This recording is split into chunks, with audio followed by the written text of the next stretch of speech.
PM Narendra Modi की सरकार 2024 के लिए 400 पार के नारे के साथ आगे बढ़ रही है, मगर सबसे बड़ी चुनौती दक्षिण भारत है इस वक्त बीजेपी और एनडीए के लिए।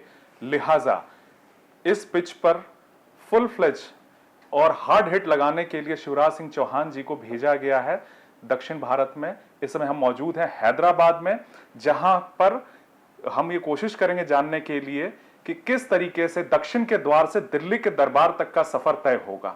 बहुत बहुत स्वागत है ईटीवी भारत के साथ। धन्यवाद शिवराज जी, 4 बार आप मुख्यमंत्री रहे हैं और आपने मध्य प्रदेश में उस स्थिति में बीजेपी को जिताया जहां यह माना जाता था कि बीजेपी कमजोर पिच पे खेल रही है, लेकिन इस वक्त आप को माना जाता है कि आप बीजेपी के हार्ड हिटिंग बैट्समैन हैं। किस तरीके से इस सियासी पिच पर आप चौके छक्के लगाने की तैयारी है? अयोध्या में भगवान श्री राम के मंदिर का निर्माण, कश्मीर से धारा 370 समाप्त करना, सीए को लागू करने का काम हो, 3 तलाक का काम हो, फिर अलग अलग जगह, मैं कोई सारे नाम नहीं लूंगा, लेकिन प्रमुख मंदिरों का पुनर्निर्माण हो, कॉरिडोर बनाना हो। भारत के मन में एक नई आशा और एक नया विश्वास जगा है कि अपने तीसरे कार्यकाल में नरेंद्र मोदी जी भारत को बहुत ऊपर ले जाएंगे। विकसित भारत उनका संकल्प है, उनकी गारंटी भी है, उसकी नींव रख दी गई है, लेकिन विकसित भारत का निर्माण होगा जो पूरी दुनिया को दिशा दिखाएगा। और इसलिए सारे बाकी मुद्दे गौड़ हो जाते हैं। रीजनल पार्टीज असेंबली इलेक्शंस में अलग मुद्दों पर लोग वोट देते हैं, इसलिए यहां आगे बढ़ती दिखाई देती है। लेकिन आप देखिएगा, लोकसभा के चुनाव में लोग भारतीय जनता पार्टी को वोट करेंगे, ये मेरा अपना विश्वास है। और इसलिए जिस दक्षिण में अब तक कमजोर हम समझे जाते थे, वहां से आश्चर्यजनक परिणाम आएंगे। चाहे वो तेलंगाना हो, कर्नाटक में तो 28 की 28 हम जीतेंगे, यहां तक के हम केरल, तमिलनाडु और आंध्र में भी बहुत बेहतर प्रदर्शन करेंगे। जी, अब बंगाल की तरफ चलते हैं। बंगाल में जो स्थिति बनी हुई है, जिस तरीके की सुकांत मजूमदार को जो है उनके साथ जो हुआ, इसके बाद इस समय शुभेंदु अधिकारी को खालिस्तानी इश्यूज पे काफी ज्यादा वहां पे सरकार ने कहा कि एक्शन लेंगे। किस तरीके से देते, दीदी की पॉलिटिक्स किस तरफ जा रही है? ममता में ममता नहीं है, केवल क्रूरता भरी है। अभी आप हाल में गए तो थे वहां? मैं गया था, संदेश खाली कि मैंने वहां चर्चा की थी। लोग गुस्से में हैं, दुखी हैं। मध्य युगीन जो अन्याय होते हैं उससे भी भीषण स्थिति है वहां। जमीनों पर कब्जा करने तृणमूल के लोग, शेख शाहजहां जैसे लोग, और माता बहन बेटियों का शारीरिक शोषण करें, शर्म आती है, मन दर्द और पीड़ा से भर जाता है। ममता जी, आप महिला हैं, आपको लाज नहीं आती, शर्म नहीं आती? महिला हो के महिला के कष्ट को आप समझ नहीं सकती? ऐसे लोग जिन्होंने संदेश खाली को एक ऐसा क्षेत्र बना रखा था जहां कोई भी अत्याचार करो, ऐसे लोगों को ऐसा दंड मिलना चाहिए कि सारा देश और दुनिया देखे ममता जी उन्हें बचाने में लगी। और जिन लोगों ने संपर्क करने का प्रयास किया बीजेपी ने, हमारे प्रदेश अध्यक्ष को पीटा गया। अब इस युग में जाने नहीं देंगे आप, पीड़ितों से बात नहीं करने देंगे आप। किस युग में बंगाल को ले जा रही ममता जी? वो तो कहते हैं कि बीजेपी डिवाइसिव पॉलिटिक्स कर रही है। देखिए, वो तो अन्याय करने वालों का पूरी तरह से संरक्षण कर रही है, बेदिल है, संवेदन ही शून्य है और असहमति बर्दाश्त ही नहीं करती। कुचल दो, दबा दो, मार दो। अब शुभेंदु अधिकारी जी अगर उस मामले को उठा रहे हैं, वो पीड़ित बहनों से मिलके आए, तो उनको फंसाओ। ममता जी, ये जुल्म ज्यादा समय तक आपका नहीं चलेगा। ये जुल्म का सूरज लाख चढ़े हर शाम को लेकिन ढलता है। बंगाल की जनता ये सच समझ चुकी है और इसलिए मुझे विश्वास है कि बंगाल की जनता ही इस अन्याय का जवाब ममता दीदी को देगी। और भारतीय जनता पार्टी पूरी ताकत से ये लड़ाई लड़ रही है। हम यह अन्याय किसी कीमत पर बर्दाश्त नहीं करेंगे। वो तो कह रहे हैं कि खालिस्तान के मुद्दे को उठा करके बीजेपी के दफ्तरों पे प्रदर्शन हो रहे हैं। वो एक ये नए सिरे से ये बयानबाजी जो हुई वहां पर एक आईपीएस अधिकारी को लेकर के, उस मुद्दे को बहुत ज्यादा पंजाब से लेकर के बंगाल तक भी कोशिश की जा रही है वो उठाने की। केवल ध्यान बांटने की कोशिश कर रही है, असफल कोशिश कर रही है। जवाब देना पड़ेगा। संदेश खाली में ममता दीदी आपके राज में ये क्यों होता रहा, आपकी पार्टी के कार्यकर्ता क्यों करते रहे, और आज भी आप क्यों अपराधियों को बचा रही हैं? ये ध्यान भटकाने की कोशिश कामयाब नहीं होगी। पंजाब की बात है, खालिस्तानियों की बात है, तो किसान आंदोलन इस समय चरम पर है। हरियाणा और पंजाब के किसान है। आप चूंकि कृषि कर्मण अवार्ड के लिए मध्य प्रदेश मशहूर रहा है पूरे देश में, जिस तरीके से एग्रीकल्चर को लेकर के मध्य प्रदेश में काम हुआ, आपने कोशिश हमेशा किया कि मध्य प्रदेश के किसानों को संपन्न बनाना है, उनके इनकम को बढ़ाना है। क्या लगता है कि ये किस तरफ जा रही है पॉलिटिक्स जो किसानों की है इस समय, और क्या इसका सोल्यूशन हो सकता है? भारतीय जनता पार्टी हमेशा किसान हितैषी रही है और प्रधानमंत्री नरेंद्र मोदी जी किसानों के मसीहा है। अब ये किसान सम्मान निधि जैसी योजना जो छोटे और गरीब किसान के लिए वरदान बन के आई है, नरेंद्र मोदी जी नहीं चलाई है। एमएसपी के रेट एमएसपी लगातार बढ़ाया गया है। कांग्रेस के जमाने में तो एमएसपी पे खरीद नहीं होती थी, लेकिन आप खरीदी के आंकड़े देख लें, निरंतर एमएसपी पर खरीद की जा रही है। प्रधानमंत्री नरेंद्र मोदी जी किसानों के कल्याण में कोई कसर नहीं छोड़ेंगे। दिल्ली के सीएम केजरीवाल का कहना है कि जिस तरीके से बीजेपी में आपको इसके साथ या वसुंधरा के साथ हुआ, तो उनका कहना कि अगर ईडी और सीबीआई का शिकंजा ना होता तो आप भी पार्टी से अलग होकर के अपनी नई पार्टी बना चुके होते। इस पे क्या कहेंगे आप अरविंद केजरीवाल जी के आरोपों पर? खिसियानी बिल्ली खंबा नोचे। उनकी पार्टी खुद भ्रष्टाचार के दलदल में धसी है, फंसी है, और इसलिए उस बौखलाहट में वो इस तरह की बात कर रहे हैं। हम लोग भारतीय जनता पार्टी के समर्पित कार्यकर्ता हैं। आज आप सोच के देखिए, मेरे जैसा साधारण कार्यकर्ता छोटे से गांव में किसान परिवार में जन्मा, मैं 4 बार मध्य प्रदेश का मुख्यमंत्री रहा। कौन ने बनाया? भारतीय जनता पार्टी ने। पार्टी ने मुझे बहुत कुछ दिया है।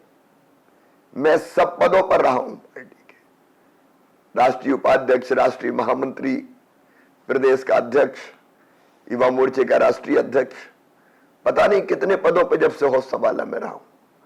पार्टी ने मुझे बहुत दिया है। अब तो पार्टी को देने का वक्त आया है, तो पार्टी को मैं जो दे सकता हूं दूंगा, क्योंकि हम लोग किसी पद के लिए काम नहीं करते। हम आत्म केंद्रित नहीं हो सकते कि हमें कुछ दो। भारतीय जनता पार्टी राष्ट्रीय पुनर्निर्माण का एक मिशन है और हम उस मिशन के कार्यकर्ता।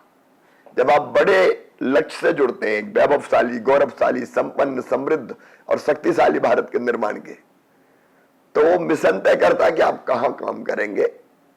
हर एक तय करने लगे कि मैं यहां काम करूंगा, तो मिशन पूरा नहीं होता।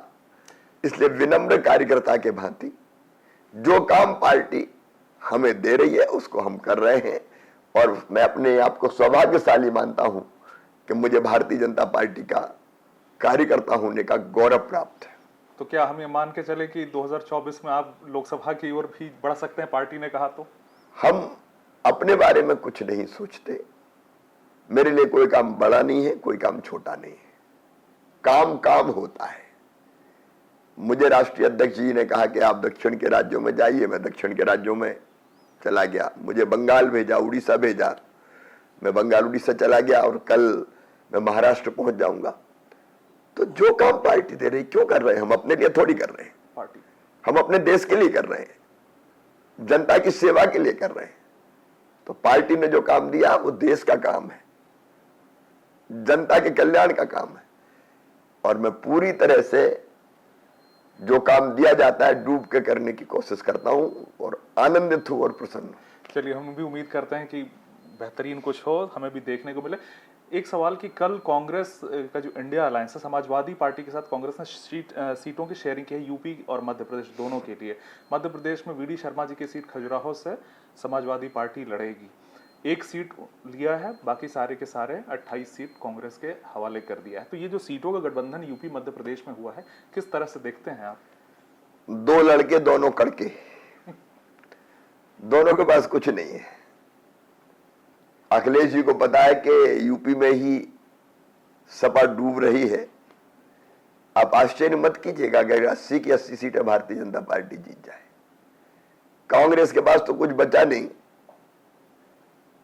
श्रीमती सोनिया गांधी जी ने भी रायबरेली की जनता को खत लिख दिया कि अब हम नहीं आएंगे, क्योंकि वो जानते हैं कि अब लोकसभा में उनका जीतना भी संभव नहीं है, इसलिए राज्यसभा में चले जाओ।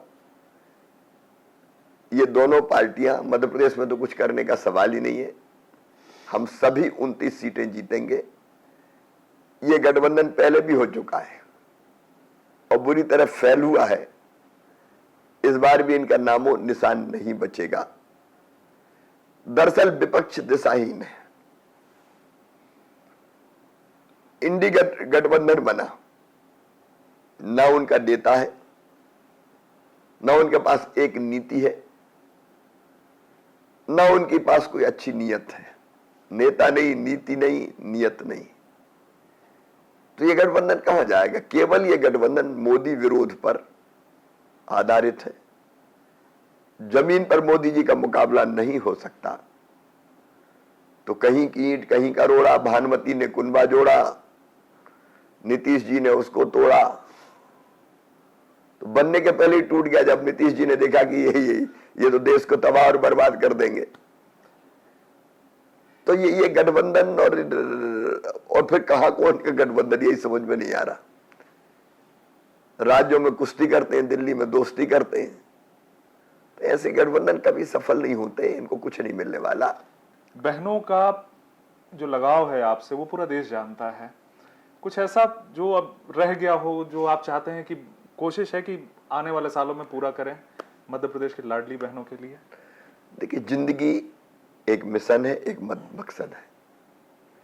उद्देश्य पूर्ण जीवन जीना है और जब तक हाथ पैर चले तब तक काम करना है।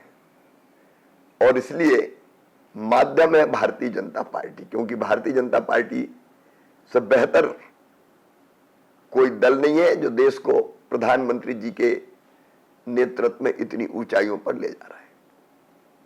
तो जिंदगी का जितना योगदान उस काम को बढ़ाने में हो सकता है वो करेंगे। लेकिन प्रधानमंत्री जी ने भी कहा, और मैं भी सोचता हूं, हर एक राजनीतिक कार्यकर्ता को सामाजिक कार्यकर्ता भी होना चाहिए।